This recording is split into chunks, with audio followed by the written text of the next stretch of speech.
we reached a ton of people in many different parts of the United States, rural, urban, north and south, east and west, in the middle of the country. And what we could find very clearly was not only a gender divide. A lot of the people who were responding to the survey were in majority women and non-binary folks, which makes us think, and we're not saying that male and cisgender male are not wanting to comment about their mental health, but there is definitely a bias in showing vulnerability and talking about things that women or non-binary folk feel more comfortable talking about. There's also definitely a very clear picture of the media landscape in the United States in terms of the races and ethnicities that answer the question. The majority of workers in the media field in the United States are Caucasian or white, and that was also represented in the surveys of in their answers to the survey. Even though at the same time we also had folks who were Middle Eastern origin, African American, Native American, as well as folks who decided not to divulge their race or ethnicity. Asian Americans were also represented. The age range is very interesting. Nearly half of the people who answered were at the cusp of their career, 28 to 44. People are like in the full career train. And at the same time, 35% of the responders are in the moment of leadership, 15 plus years of experience, and in moments of critical pivoting in their professional advancement, noting, and I remember very well reading those answers, noting it is now in the moment of my maturity in my career that I realize how much help I have needed and how much help I need now, and how much this needs to be introduced in the way in which we do things. Key findings. You're going to hear me repeat this again and again and again throughout this year, because this survey is also the blueprint for the way in which MotherNet is going to operate and share its services throughout, conferences, trainings, participations, one-on-one coachings, and one-on-one spaces for mental health, empathic conversations. But this is key. The crisis is not individual. The crisis is systemic. And when we talk about systemic, we talk about especially financial instability, as well as lack of professional perspectives in the current context. Closings, layoffs, consolidations, aggressive mergers in the media landscape are affecting folks in the journalism profession in immense ways.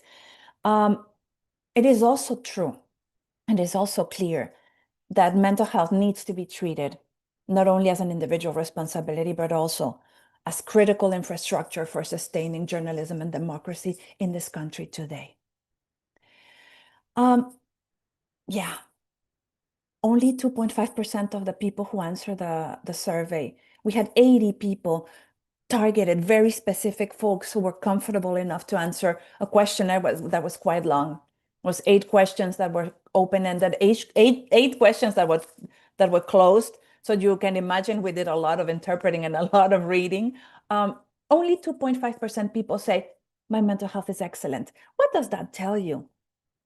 Well, what it tells you is that there are different levels of need, different levels of understanding, but that satisfaction in the profession is not a word that you hear very often, and that is concerning.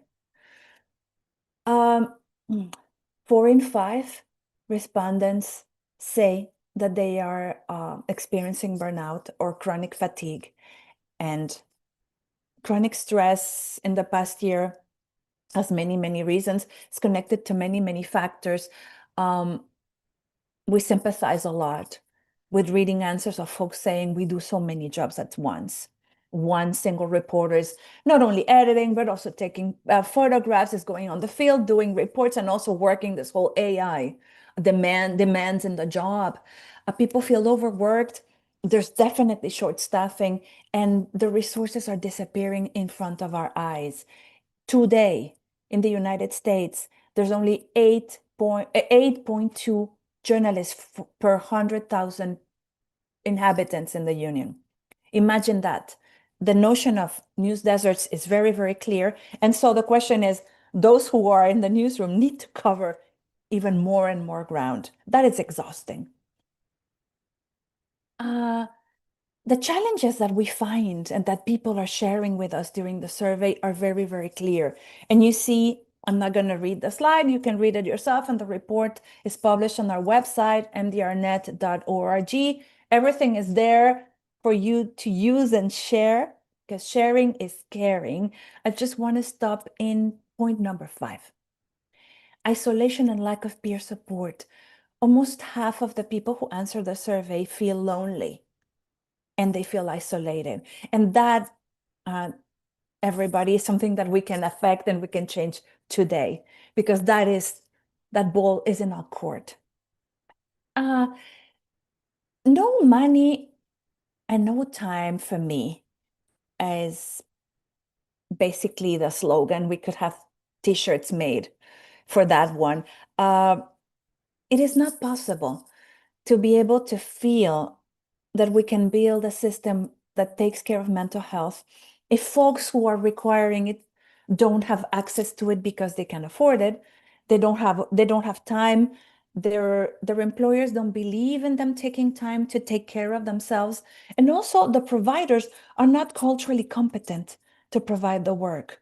I'm sure that I'm talking to you who is listening right now to this conversation, and I'm going to ask you, how many times has a therapist or a counselor or a person who supports mental health told you, well, if journalism is such a demanding profession, why don't you quit?